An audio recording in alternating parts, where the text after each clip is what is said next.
Llegando a usted con un mensaje de vida en Cristo, usted sintoniza el programa Vida Renovada, una presentación del Centro Cristiano Casa del Rey en la ciudad de Apopka, Florida, los Estados Unidos. Si usted vive en el área de Orlando, estamos ubicados al norte de Orlando, en el 750 Sur Roger Williams Road, Apopka, Florida 32712. En Casa del Rey Centro Cristiano, nos interesa su vida espiritual y la de su familia. Por eso le invitamos a visitarnos cada domingo a las 12 del mediodía o durante la semana en los grupos de hogar Casas de Oración.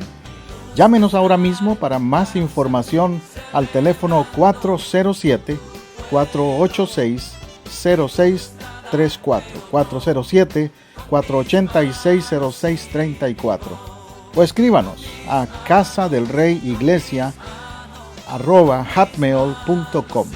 Ahora quédese con nuestra sintonía para el mensaje de hoy, con su servidor, el pastor José Matamoros, y su esposa, la pastora Teresa Matamoros, en Vida Renovada.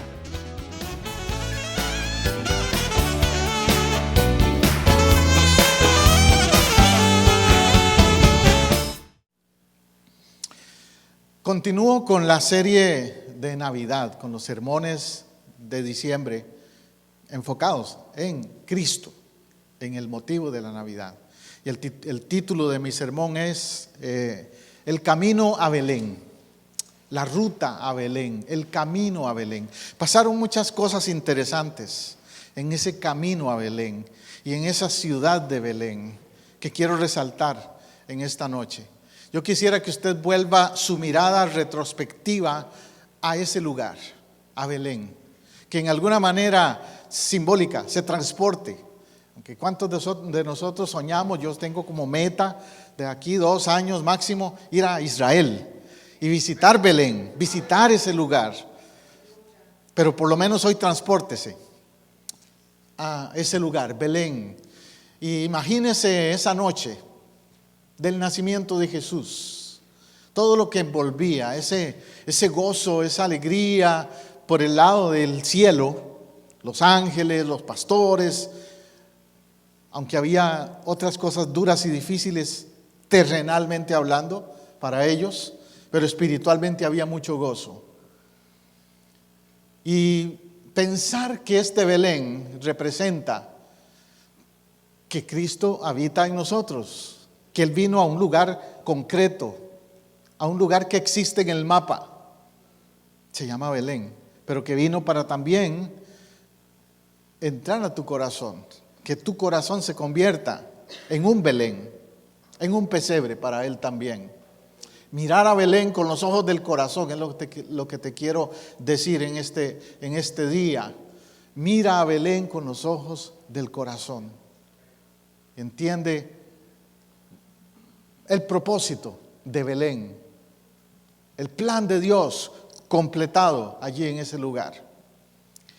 Si hay una tarjeta postal que Dios nos envió, usted sabe que en Navidad te envían tarjetas postales, ahora ya te las mandan electrónicas, digitales, pero se acuerda la época en que nos llegaban por correo, que era bonito eso, ¿no? Cuando llegaban por correo esas tarjetas y decían desde Florida con amor, desde tal lugar, desde México, desde Colombia con amor, porque nos llegaban de otros países también. Pues imagínate que Dios te ha dicho a ti y a mí, desde Belén con amor, porque así es. Fue desde Belén, desde ese lugar específico y concreto, histórico, desde Belén, que Dios nos mandó la mejor tarjeta de Navidad que podríamos recibir, la del nacimiento encarnacional de su Hijo Jesús. Y como anoto aquí, cada cual ve el pesebre hoy diferente.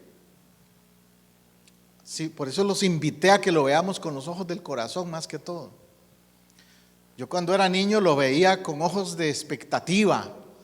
Mi mamá tenía la costumbre de hacer un pesebre, otra costumbre que lamentablemente se ha perdido. Pero en los hogares nuestros, quizás en el pasado usted se acuerda, cogían un gran espacio en la sala de la casa y ponían toda una decoración. Bueno, mi papá y mi mamá hacían eso, toda una decoración allí. y le ponían animalitos y le ponían casitas y carreteras y todo. Y el pesebre era el punto central, donde estaba Jesús ahí. Y recuerdo que mamá ponía también a los 3 reyes y los ponía a cierta distancia del pesebre. Y ella me decía: José, mira, los reyes van a llegar donde Jesús. Cuando ellos lleguen es cuando te damos los regalos. Entonces, cuando mamá no estaba viendo, yo los movía, los adelantaba para que más rápido me dieran los regalos. Pero ella lo notaba y me decía: ¿quién me movió los reyes? Alguien los está moviendo, todavía no es el día. Pero había una expectativa, en mi caso como niño inocente en esa época, por regalos. Pero al mismo tiempo ella me estaba inculcando, sin saberlo, la expectativa por lo espiritual que encierra el pesebre, porque ella nos juntaba y nos hablaba de Cristo, nos hablaba del Mesías, nos hablaba de que era más que simplemente regalos materiales. Ella era una mujer de Dios y nos hablaba de todo eso. Entonces, cada cual ve el pesebre diferente quizás. ¿Cómo lo miran los comerciantes? Los ven con signo de dólares, de pesos. Así lo ven los comerciantes. Los que trabajan en el correo: ay no, otra vez, tanto trabajo, overtime, trabajar extra porque nos van a recargar de tantas cartas y tanto correo que nos van a poner a mandar. ¿Ves? Envío de paquetes y todo eso. Cada cual lo ve diferente. Pero verlo con los ojos del corazón es ver el sentido original de ese lugar, de ese pesebre. La Navidad en su sentido original debe ser celebración. Esa es la palabra que me gusta a mí. Hay un corito que cantamos a veces, ¿verdad? Celebrar a Cristo, celebrar. Eso es lo que tenemos que hacer, celebrar. Y como decía la pastora temprano, no es la fecha lo que celebramos a la persona, celebramos el evento tremendo de la encarnación de nuestro Señor Jesucristo. Celebramos, no nos vamos a reprimir de celebrar por ninguna razón, porque hay un motivo especial. Es el tiempo en que recordamos como en un establo de Belén Él vino a cumplir una promesa que había hecho muchos siglos antes. Es un lugar profético, de cumplimiento profético. Es donde Él vino a rescatar a una humanidad atada por el pecado y por la muerte. Es tiempo de recordar nuestra liberación entonces. Así como el pueblo de Israel celebra los tabernáculos, recordando cuando salieron de Egipto, fueron librados de Faraón. Igual nosotros, nuestro tabernáculo es el pesebre. Y de hecho me adelanto un poquito al tema porque más adelante lo voy a mencionar. Pero es muy probable que Jesús nació precisamente en la época de los tabernáculos y que coincidía en esa época porque quiere representar precisamente la liberación que Cristo trajo. Gloria a Dios por eso.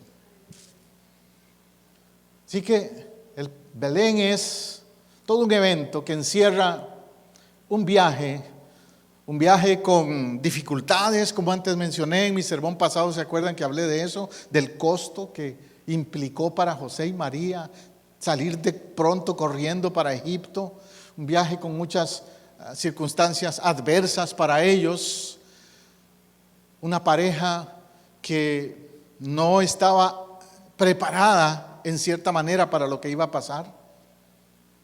Pero Dios se encargó de cubrir, de proveer. Como cantábamos una alabanza hoy, Él es Jehová Jireh. Él es nuestro proveedor. Y Él proveyó para ellos también de una manera especial. Y Él desea que el Belén se repita muchas veces. ¿En qué sentido? En que Él pase por tu casa y tú le digas: bienvenido, yo tengo un lugar para ti. No cerrarle la puerta como aquel mesonero. Participar de la ruta a Belén significa eso. En algunos países latinos tienen la costumbre de lo que llaman las posadas, que es una costumbre bonita en ese sentido, de que te llevan a tu casa un grupo de hermanos o gente que viene a cantar y a decirte: ¿nos das bienvenida, sí o no? ¿Le das bienvenida al Hijo de Dios, sí o no? Simbólicamente. Y la gente entonces tiene chocolate y tienen una rosca que le llamamos, una rosca navideña para todos los que vienen de visita. Qué lástima que se han perdido cosas así tan lindas, ¿verdad? Y que hoy día lo que se hace es otro tipo de actividades que no se enfocan en él, en ese pesebre y en esa ruta de Belén. Fíjate en esta escritura, en Miqueas, capítulo 5 y verso 2, para que vayamos yendo un poco más a la palabra. Miqueas nos habla de Belén. Miqueas 5:2 dice: pero tú, Belén Efrata, pequeña para estar entre las familias de Judá, de ti me saldrá el que será Señor en Israel, y sus salidas son desde el principio, desde los días de la eternidad.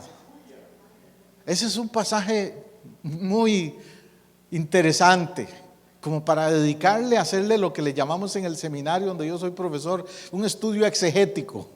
Un estudio exegético quiere decir sacarle el jugo, sacarle todos los detalles a ese pasaje. Nota esto: primero se refiere a ese lugar, Belén Efrata, y la describe como un lugar pequeño. Recuerda cuando les hablé de las predicaciones del reino de Dios, que el reino de Dios es como la semilla de mostaza, que empieza pequeña pero crece. Dios siempre se ha especializado en coger cosas pequeñas y volverlas significativas. Por eso tú y yo también, si alguna vez te has sentido pequeña o pequeño en valor propio, déjame decirte que Dios puede hacer de ti algo grande para su gloria. Amén. Como lo hizo con Belén Efrata, una ciudad pequeña, insignificante, que nadie diría de ahí va a salir el Mesías. Como he mencionado otras veces, que a veces nosotros venimos de un pueblo, de una ciudad que nadie la conoce. Si yo le digo a usted, yo vengo de Guadalupe, Costa Rica. Bueno, los que son de Costa Rica tal vez sepan, pero la mayoría no va a saber qué es Guadalupe. ¿Qué es tal? Así era cuando nació Jesús. Belén, qué bueno puede venir de Belén. Te pueden decir a ti, qué bueno puede venir de allá, de Tamaulipas. Qué bueno puede salir de Bayamón. ¿Ves? Hay algunos por ahí de esos pueblos, ¿ves? Qué bueno puede venir de tal o cual ciudad. Pero Dios se encarga de darle significado, de resaltar lo que nadie ve. Eso es Navidad también. Entonces tú, Belén Efrata, pequeña entre las familias de Judá, de ti me saldrá el que será Señor en Israel. Y nota la expresión del profeta, el que será Señor en Israel, porque está determinando el rol, el papel profético, mesiánico de Cristo como Señor de Israel. Y sus salidas son desde el principio, desde los días de la eternidad. Ahí describe la parte, digamos, de la parte divina de Jesús. Porque está diciéndonos, o está implicando el profeta, que es eterno, que Él es eterno, que sus salidas son desde los días de la eternidad, que iban a ser en Belén Efrata, pero no es que empezó a existir cuando llegó a nacer en Belén, ya existía. Él es el mismo ayer, hoy y por los siglos. Hebreos 9:27, la palabra de Dios nos declara que Él es el alfa, el omega, el principio y el fin, el último y el primero. Belén Efrata. Esto es lo que el Espíritu Santo le reveló al profeta, que nacería después en este lugar, en Belén de Judea, en el área de Nazaret. Y esto lo dijo el profeta Miqueas entre 500 a 800 años antes de Cristo aproximadamente. Entonces, cuando Jesús nació, por eso decimos que no nació por casualidad, que Él no pudo arreglar las cosas para que se cumplieran profecías. Su mesianismo, su divinidad, se demuestra en eso, de que Él no pudo haber hecho tantos arreglos para que tantas cosas sucedieran en su vida que calzaran con todas esas profecías. Si todas esas profecías llegaron a cumplirse en la vida de Él, es demostración evidente, palpable, de su divinidad, de su mesianismo. La Biblia menciona esta ciudad de Belén, también como leímos ahí, como Efrat o Efrata. Y eso es porque ya en otros pasajes anteriores, esta ciudad había tenido personajes importantes allí, aunque era tan pequeña. El caso del profeta Samuel, por ejemplo, el caso de Ruth. Ellos estuvieron en Belén. Samuel fue a buscar al rey David a Belén, por ejemplo. Entonces, es una ciudad donde hubieron acontecimientos importantes para el plan de Dios en Israel. Jonathan, ahí te pongo un mapa para que la ubiques. ¿Ves a Jerusalén en el círculo? Un poco abajo entonces de la famosa ciudad de Jerusalén encontramos a Belén. En el Antiguo Testamento esta ciudad es citada 44 veces, en la mayoría de veces con ese nombre, Belén de Judea, por la tribu a la que pertenecía, para distinguirla de la tribu de Zabulón en Galilea, que estaba muy cerca ahí también, para distinguirla. Belén de Judea. Geográficamente, muy cerca de Jerusalén. Y sabemos que todos los eventos claves del Mesías, de Cristo, se dieron en ese círculo, en ese radio geográfico. Belén, Galilea, Nazaret, Jerusalén. Culminó en Jerusalén su vida, su ministerio. Pero todo empezó en Belén, todo empezó allí, en ese pueblito. Yo creo que tenemos que entender que Dios quiere que empecemos y terminemos como Jesús. Que si empezamos como algo pequeño, insignificante, desconocido, terminemos siendo notorios por todo el mundo, por nuestro testimonio, como lo fue Él en Jerusalén después, donde entonces hasta el Imperio Romano quería saber de Él. ¿Quién es este? ¿Quién es este que alborota al mundo, por decirlo así? ¿Quién es este? Y de esa ciudad pequeña, entonces surgió toda una historia, no un cuento, una historia, porque es histórico, es real, de un Mesías. Porque aún otros historiadores no cristianos, Tácito, Pligio, Josefo, escribieron de él, escribieron de lo que aconteció en Belén, luego en Nazaret. Dejaron evidencia de estos acontecimientos tan tremendos en esta ciudad de Belén, anticipada por muchos. La Belén de ayer. Cuando hablamos de Belén, hablamos de aquel lugar donde fue sepultada Raquel, la que se refiere junto al camino de Efrata al norte de la ciudad, Génesis 7. Y Ruth, la moabita, cuando regresó a Israel. Ese es el mismo Belén. Interesantemente, en Belén también nació el rey David y fue el mismo lugar donde fue ungido por el profeta Samuel. 1 Samuel 16, 4 al 13, 2 Samuel 13 al 17, todos esos pasajes concuerdan acerca de estos eventos. Entonces quiero reforzar ese aspecto porque tiene que ver con el enfoque de mi sermón. No solamente la persona de Jesús, sino el propósito de ciertos lugares donde Dios hace que las cosas pasen. Yo soy muy creyente de que cuando Dios te mueve de un lugar a otro, si eres un hijo o una hija de Dios que vive en su voluntad, no es por coincidencia. Que todo lo que pasa en la vida de uno hay un plan, hay un propósito detrás. Seguro que sí, seguro que sí. Jonathan. Bethlehem, como se dice también en inglés y en hebreo, Bethlehem, Efrata, Génesis 48, o Bethlehem de Judá, así llamada para distinguirla de Bethlehem de Zabulón, como le dije que hay otro lugar más pequeño. Está a unos pocos kilómetros al sudoeste de Jerusalén. Literalmente significa la casa de pan. Eso no, la palabra Belén, casa de pan significa. Lo cual es interesante porque Jesús vino y se introdujo como el pan de vida. Y siempre hizo milagros de multiplicación del pan y representó el pan también Aleluya.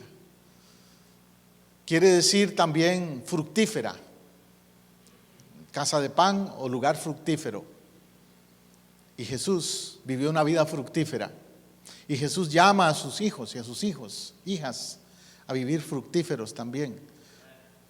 El fruto del Espíritu que se refleje en nosotros también. Si usted va hoy día como turista a Belén, no espere encontrar tal vez todo el paisaje que había en esa época. Lógico, no. En esa época era muy rural. Hoy día es más, como decimos, cosmopolita. Y algo lamentable por un lado, pero por otro ha ayudado, es que a Belén se la pelean grandes religiones.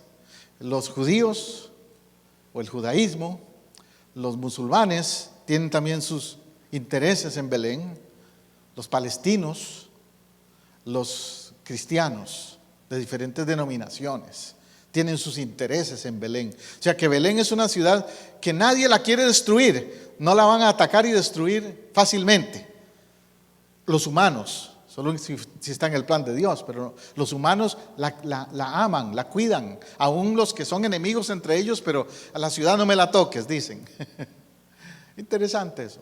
Entonces, si tú vas de turista a Belén, te van a llevar a visitar algunos templos que son de esa época y que los han preservado, pero también vas a encontrarte que hay templos musulmanes, que hay iglesias católicas, que hay templos de diferentes religiones. Entonces no es el mismo Belén de las postales navideñas, con una casita por ahí chiquitita nada más. No, es una ciudad bien establecida hoy día.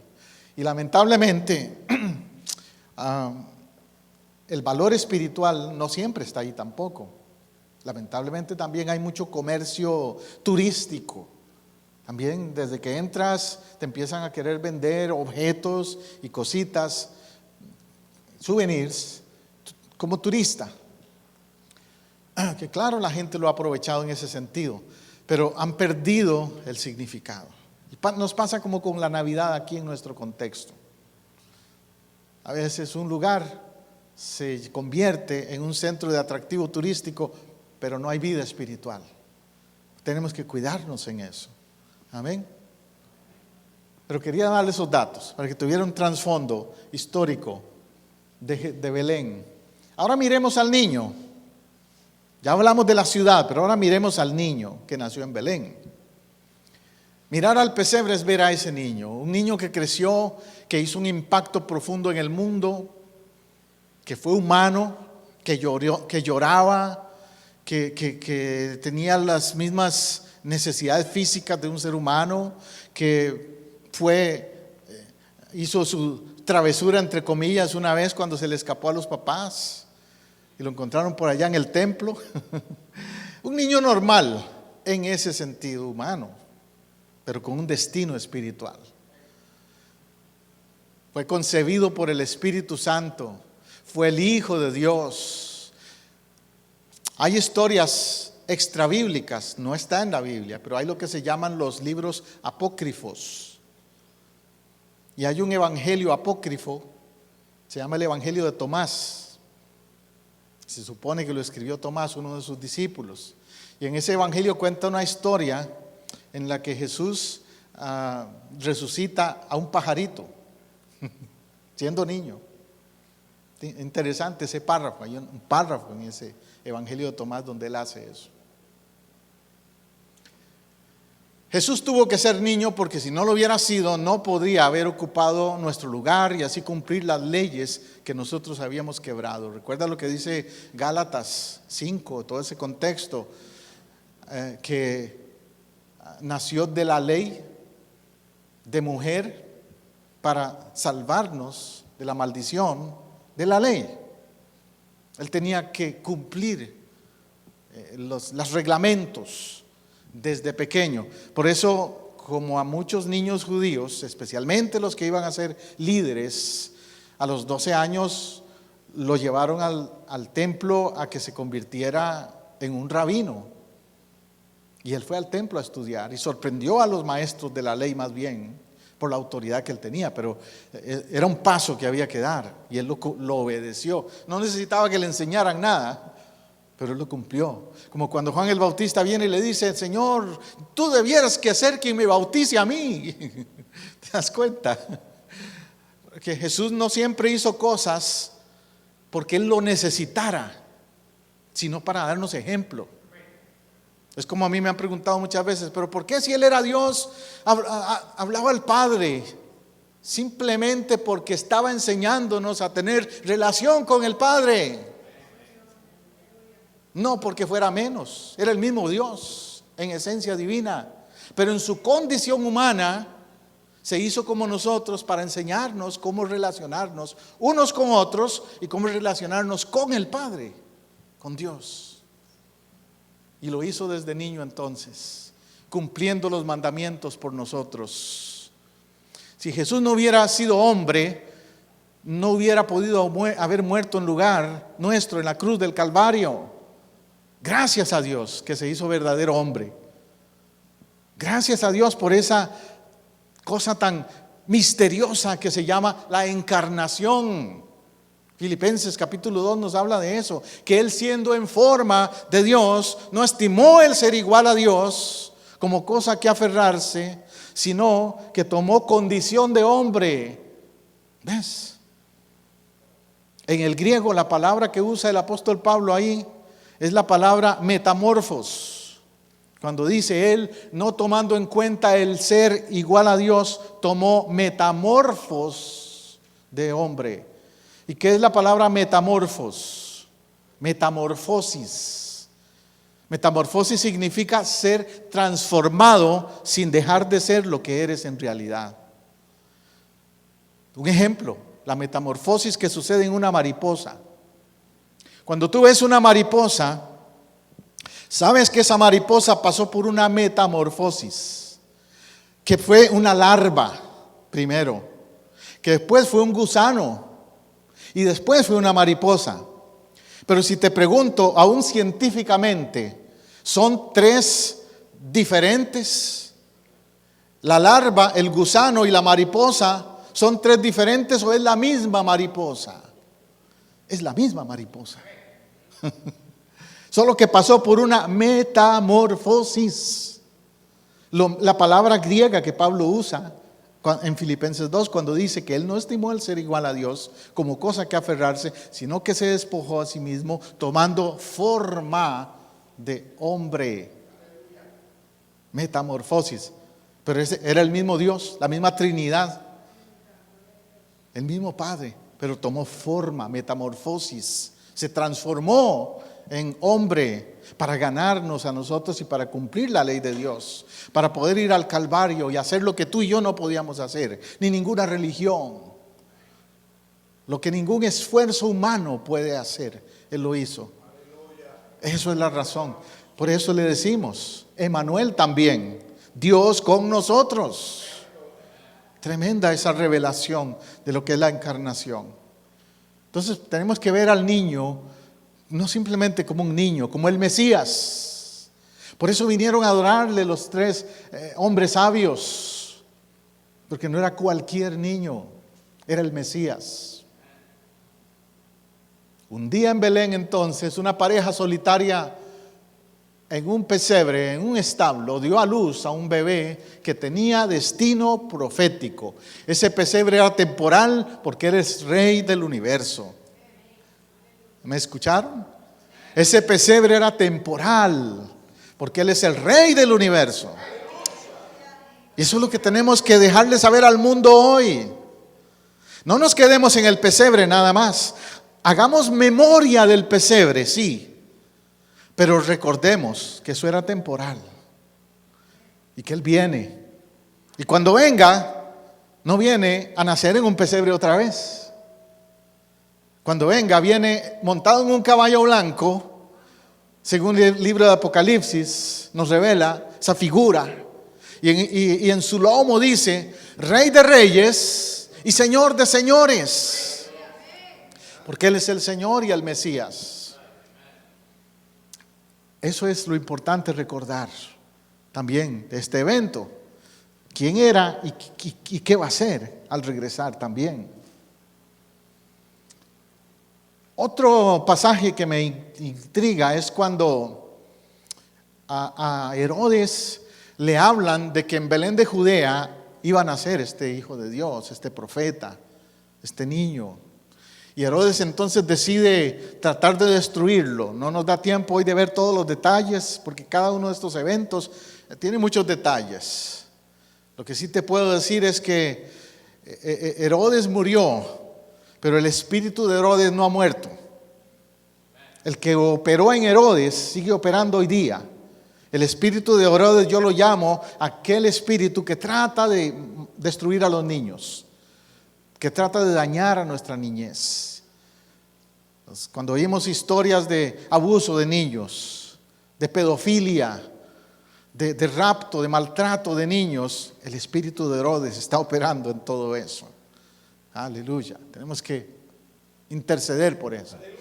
Pero este rey entonces se turbó cuando oyó de él y de lo que los sabios de Oriente anunciaban, de que venían a adorar al rey de los judíos, que venían siguiendo aquella estrella que les guiaba hacia donde estaba él. Y le dijeron: en Belén de Judea, porque así está escrito. ¿Dónde? En Belén de Judea. Otra vez aparece esta ciudad pequeña. Otra vez lo buscan allí estos hombres.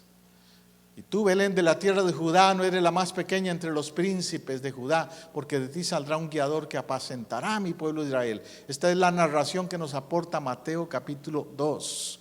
Quien escribe ese evangelio, Mateo, es de los 4 evangelistas, es el más enfocado en los judíos. Yo no sé si usted sabe esto, pero hay lo que se llama, los 4 evangelios tienen, como por decir así, una comparación. Hay similitudes, pero hay diferencias en estilo, en enfoque y todo eso. De hecho, en el seminario damos una clase de ese tema, con los evangelios comparados se llama, porque Lucas es el que habla más como a los gentiles, ¿ves? Pero Mateo es el que habla más a los judíos.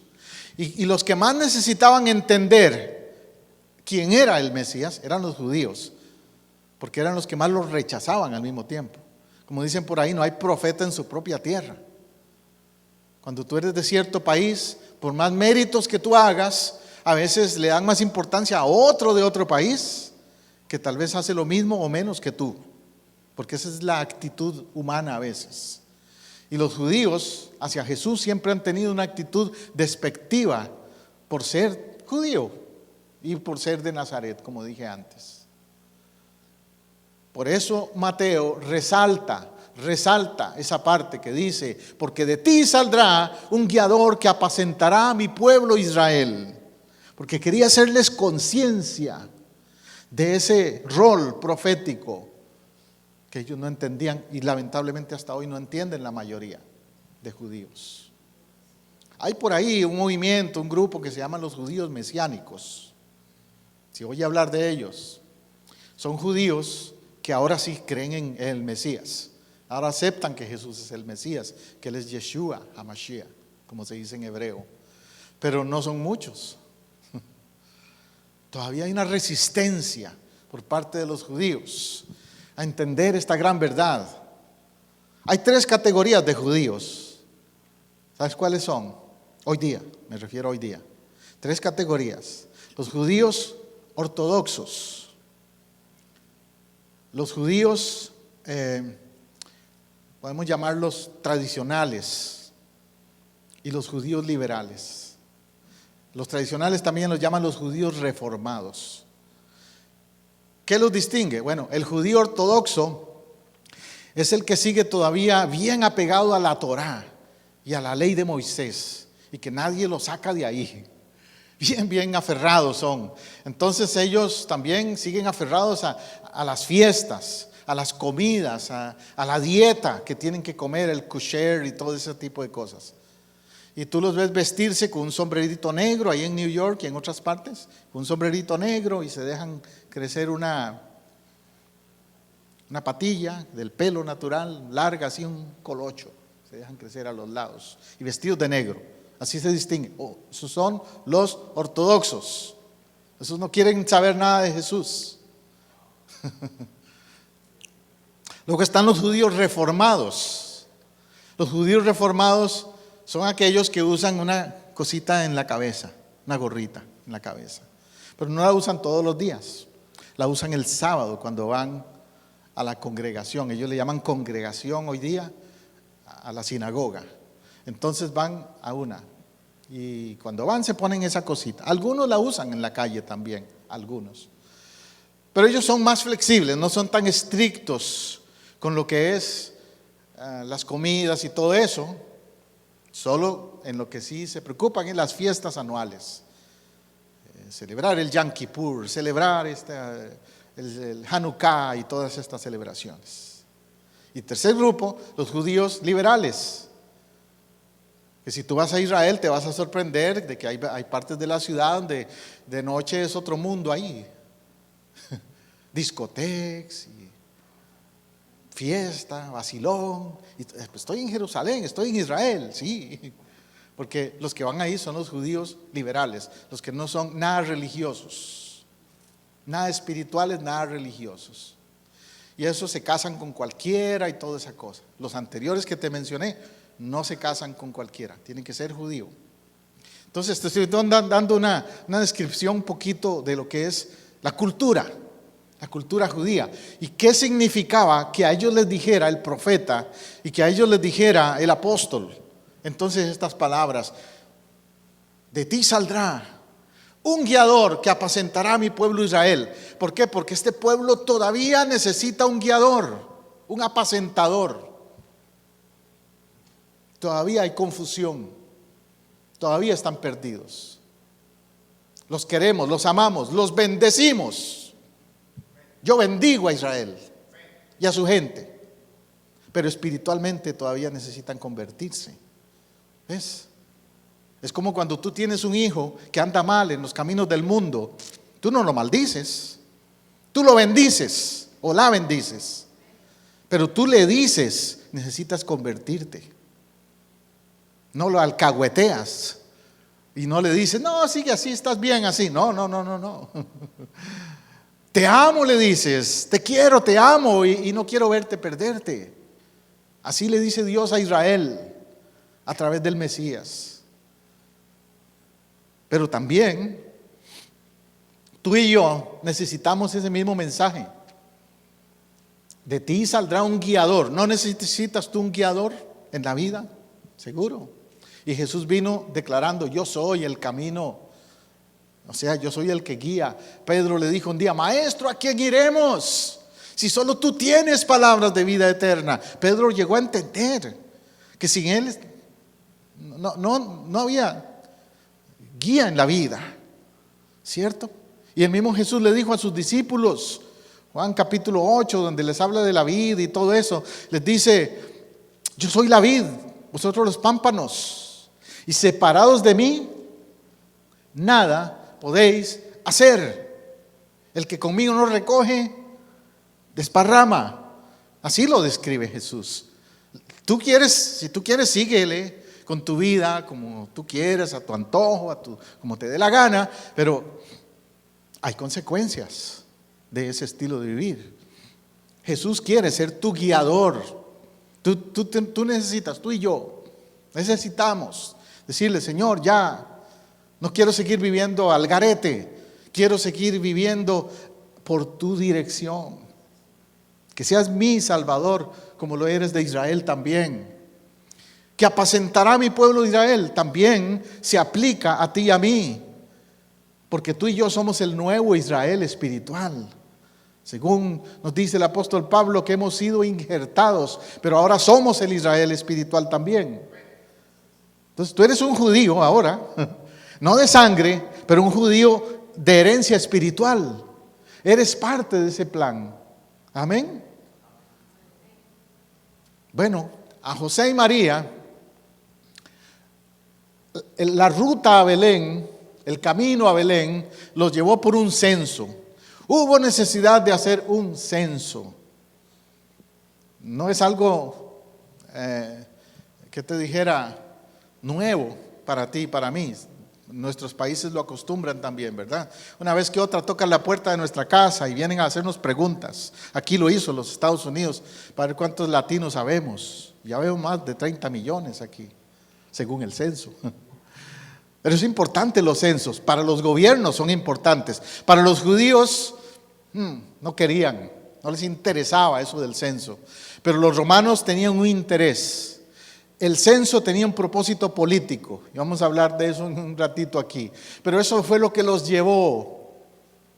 Por eso te digo, cuando pasan cosas que te obligan a moverte, a veces tú dices, ¿por qué? ¿Por qué me tengo que mover? ¿Por qué me tengo que ir de esta ciudad o de este lugar? Puede ser que Dios tenga un plan y un propósito en ese mover, que tú no lo entiendes ahora, pero lo vas a entender después. Pues ellos llegaron a esa ciudad porque el gobierno romano lo pidió, pero al mismo tiempo para cumplir una profecía acerca de Belén, ¿cierto? Tremenda entonces enseñanza. Apareció en aquella época un decreto del emperador Augusto ordenando que se realizara un censo en todo el mundo. El primer censo, hubieron varios, déjeme decirle eso, según yo investigué, hubieron 3 censos en del gobierno romano, del imperio. Pero en este primer censo tuvo lugar durante Quirino, gobernador de Siria. Esa es una persona clave allí para entender el trasfondo. Y cuando cada uno iba a inscribirse a su ciudad de origen, tenía que ser así. Donde tú naciste, donde estaban tus familiares, ahí tenías que ir. Es como cuando tú vas a votar hoy día, que te dicen tienes que ir a votar a la ciudad donde tú naciste. Bueno, y él era de la familia de David. José pertenecía a la familia de David, cosa que también tenía que ver con el plan profético. No era coincidencia tampoco que José, su padre adoptivo en cierta manera, fuera de esa ciudad. Y salió de Nazaret, ciudad de Galilea, y se dirigió a Belén de Judea, a la ciudad de David, para inscribirse con María, su esposa, que estaba embarazada. Mientras se encontraban en Belén, por eso lo subrayé ahí en rojo, mientras se encontraban en Belén, o sea, el evento se dio durante su estadía en Belén, le llegó el tiempo de ser madre. Fue allí donde nació entonces, no hay evidencia contraria a eso. Fue en Belén de Judea que él nació. Y María dio a luz a su hijo primogénito y lo envolvió en pañales y lo acostó en un pesebre porque no había lugar para ellos en el albergue. Y te mencioné temprano que yo pienso que Jesús nació en la época de los tabernáculos. Esto es una razón por la que pienso eso, entre varias. Pero una es que no había lugar en el mesón. Hay quienes piensan que José nació o llevó a su esposa María para que Jesús naciera en un pesebre porque no tenía dinero. No fue eso. José era carpintero y José ganaba suficiente para poder pagar un albergue, un hotel, un motel, como decimos. Pero no había lugar. Ese era el problema. ¿Y por qué no había lugar? Por la fiesta. Por la fiesta de los tabernáculos que estaban sucediendo en esa misma época. Entonces estaba el pueblo lleno, todo el mundo venía al templo a celebrar la fiesta. Y él entonces tuvo que nacer en esas circunstancias. Los romanos en cierta forma, algunas respetaban las tradiciones judías, entonces como por decir así, dijeron, bueno, hay una tradición que ellos tienen de venir aquí al templo, en Jerusalén, o al pueblo donde ellos nacieron, y celebran esta fiesta que ellos le llaman los tabernáculos. Aprovechemos eso, dijeron los romanos, y hagamos el censo en esa misma época. Si matamos 2 pájaros de un tiro, pensaron seguramente. Entonces, en el caso de José, su familia era descendiente, como dijimos, del rey David. Y tenía que ir a esa ciudad específica.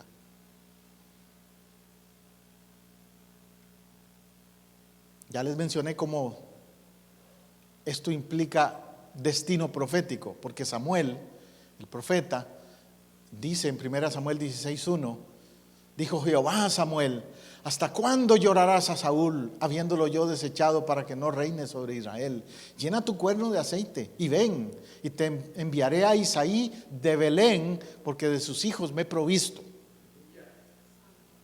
¿Ves?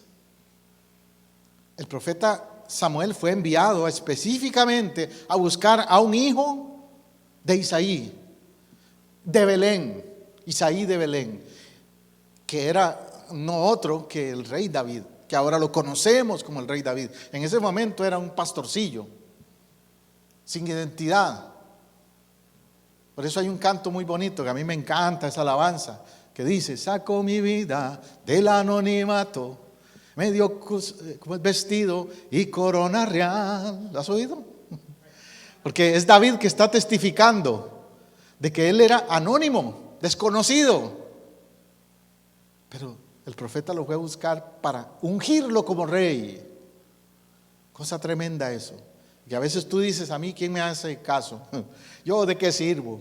¿Cuál es mi don? ¿Para qué existo? Pero tú no sabes si Dios te va a sacar del anonimato, como a David, si te dispones. Y te va a ungir y te va a usar tremendamente. Amén. Esa es una gran lección de esa historia, por cierto. Pero bueno, mi enfoque es en el hecho de que vino de esa ciudad. No es coincidencia. Por eso decimos los cristianos: en Dios no hay casualidades, hay causalidades. Por causa de Jehová, por causa del mover de Dios. José, ese año, por estar María encinta y estado avanzado, podría no haber acudido a la fiesta de los tabernáculos. O sea, él podría haber dicho: no voy ahora. ¿Ves lo interesante cómo todo se orquesta, como decimos? Dios orquesta cosas. Dios pone piezas juntas. Él podía haber dicho: no, este año no me voy a hacer el censo, o no voy a la celebración, o más bien a la celebración. No, la skip, como dicen, la paso por alto este año.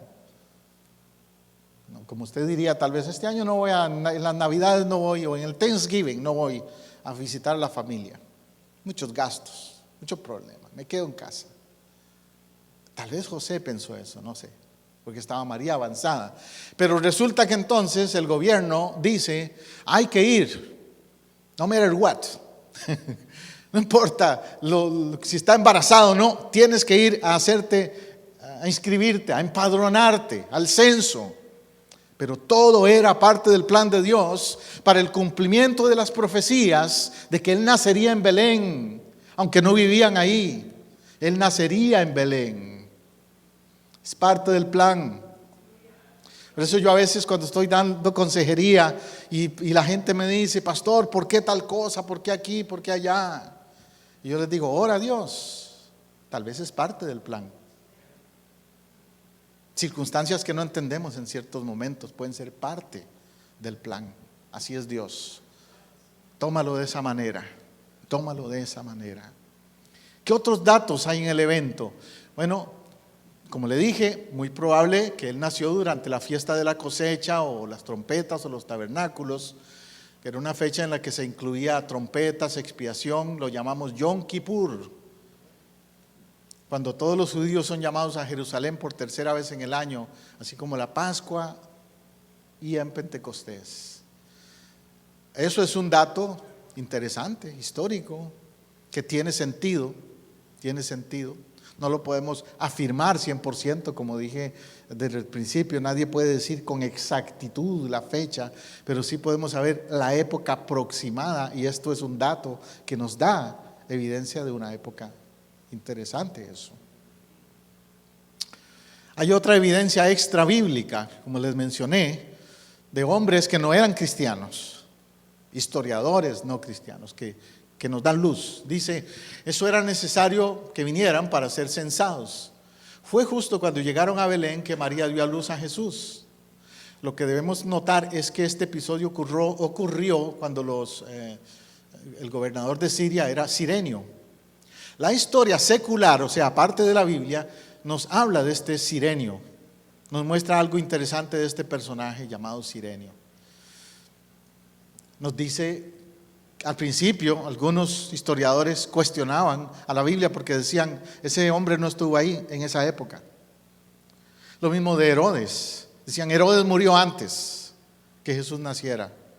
Pero descubrimientos posteriores de arqueólogos y de otros expertos en lo que es documentación de esa época, llegaron a la conclusión de que no, de que Lucas no estaba equivocado. Y de hecho Lucas, para que lo sepa, Lucas era médico, pero también era un historiador. Y cuando él empieza el Evangelio de Lucas, él dice, yo he investigado, yo he indagado todas las cosas para que tú las sepas, oh amado Teófilo. Entonces Lucas era parecido a José Matamoros. Yo soy igual. Yo investigo, yo corroboro. Y así era Lucas. Entonces, fijar la fecha del censo al que se refiere Lucas es un poco complicado, como darle un dato exacto. Pero Josefo, interesante, Josefo, un judío historiador, relata que este censo fue el motivo de una sangrienta revuelta de los judíos y que Cirenio tuvo la responsabilidad de administrar este censo y que jugó un papel importante para aplacar la revuelta que resultó del censo. Entonces Josefo verifica que se dio el censo y que en esa época fue que se dio. Lucas no estaba perdido, confundido, inventando entonces. Historiadores extrabíblicos también lo confirman. El censo fue en Belén. Lucas no estuvo equivocado. En el año 1764 se encontró un fragmento de piedra en Tívoli, cerca de Roma, en el cual había una inscripción en honor de un oficial romano que sirvió 2 periodos como gobernador de Siria y Fenicia durante el reinado de Augusto César. Y esto es a lo que me refiero, de evidencia extrabíblica. El nombre de este oficial no está en el fragmento de la piedra, pero los logros de este oficial dan detalles de que se conoce que fueron hechos por Cirenio. Así que Cirenio debe haber gobernado en 2 ocasiones en Siria. Por eso los que cuestionaban que estaba equivocado Lucas, es porque no tomaron en cuenta que Cirenio gobernó en 2 ocasiones en Siria. Y que durante el censo en el que Jesús nació, él estaba allí. En relación al censo entonces citado por Lucas, se han encontrado también evidencias en Egipto acerca de un censo que tuvo lugar en el tiempo de Cristo. O sea, también en Egipto, un lugar no bíblico, por historiadores egipcios, por escritos, manuscritos de los egipcios, hablan de ese censo en la época de Cristo. Este censo llega entonces a Palestina debido a problemas políticos, mientras Cirenio era gobernador de Siria y estaba todavía en vida Herodes. Confirma las 2 cosas, que fue el hombre que Lucas menciona y que Herodes estaba vivo todavía. Aquel censo fue real. Si el censo fue real, la historia es real. Si el censo fue real, el niño del censo del que estamos hablando fue real. No es un invento de los cristianos, no es una fantasía de los cristianos. Ahora eso es lo histórico, pero yo quiero llevarte de nuevo a lo espiritual. ¿Qué nos puede enseñar esto? Yo lo llamo el empadronamiento espiritual. Tú y yo necesitamos ser empadronados, espiritualmente hablando. Déjame explicártelo. 2 formas de entender a Belén con respecto a nosotros. Uno, empadronarse uno en Belén, y otro, empadronar a Cristo en nuestra alma. Yo no te estoy diciendo que vayas a Belén, que te eches ese viaje para allá, aunque no, te gustaría tal vez, ¿no? Pero te estoy diciendo que así como los padres de Jesús se preocuparon por cumplir el plan de Dios, tú te preocupes porque tus hijos, tus niños cumplan el plan de Dios. Y que también, como ellos fueron registrados, un censo te registra, toma tus datos, toma tu información, te da identidad, saben quién eres y dónde vives y a dónde estás. Es como Google hoy día, te encuentra donde sea. Aunque yo siempre he dicho que nosotros los cristianos no nos dejamos guiar por Google, tenemos otro mejor, el Espíritu Santo. Y ese nos da respuestas exactas, nos encuentra donde sea y está con nosotros donde sea. Por eso digo, mejor que Google. Pero en el caso de ellos, el empadronarse les daba esas garantías, que ellos podrían decir, soy judío o soy romano, vengo de aquí, vengo de allá, tengo identidad, ¿cierto? Y tú tienes identidad en Cristo. Y cuando tú vienes a Cristo, eres empadronado en el libro de la vida. Te repito, cuando tú vienes a Cristo, eres empadronado en el libro de la vida. Aleluya. ¿Qué importa a veces si no estamos empadronados en cierto país? Pero si estás empadronado en el libro de la vida, eso es lo más importante. La palabra de Dios dice en Apocalipsis 21:27 acerca de esto. Esto es un mensaje interesante acerca de lo que es ser hijo del reino. Tú eres un hijo del rey, una hija del rey. Y el hijo del rey está empadronado en el libro de la vida. De hecho, Apocalipsis habla de que Él viene a reinar con nosotros. ¿Y que va a reinar a dónde? En Jerusalén. Jerusalén va a ser la capital del mundo durante el milenio. Que ya es otro tema bien interesante para estudiar. Pero es una realidad profética. Tú y yo estamos incluidos en ese empadronamiento diferente. Tremendo eso. Belén entonces se repite en los que le adoran.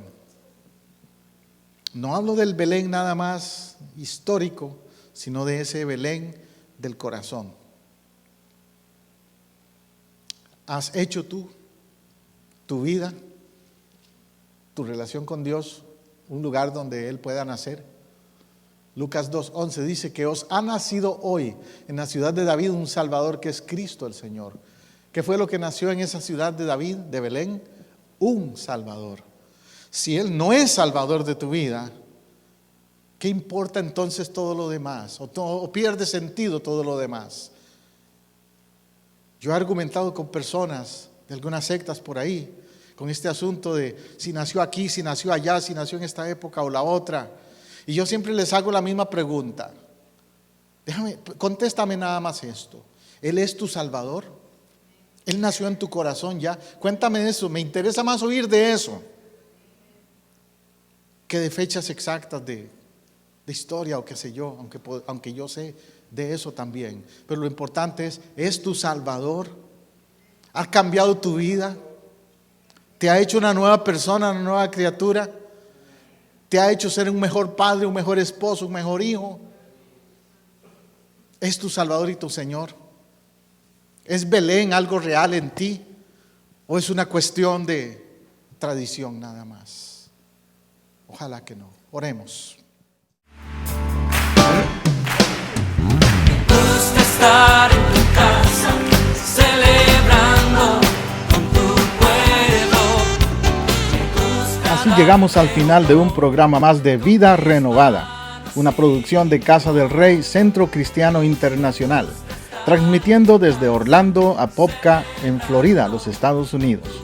Si este mensaje le ha sido de ayuda y edificación en su búsqueda y caminar con Dios, déjenos saber hoy mismo. Llámenos al 407-486-0634, 407-486-0634, o escríbanos a casadelreyiglesia@hotmail.com.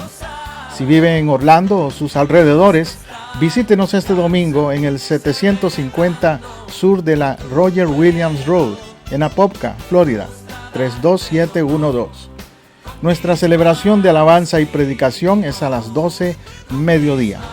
Casa del Rey Centro Cristiano Internacional le ofrece a usted y a su familia el apoyo que busca para crecer espiritualmente. Tenemos ministerios para niños, jóvenes, caballeros y damas, así como también servicio de consejería individual o matrimonial. Los pastores, su servidor José Matamoros y Teresa Matamoros, y el equipo de líderes en Casa del Rey, le esperamos para compartir. Somos una iglesia familiar, cristocéntrica y multicultural. Dios le bendiga abundantemente.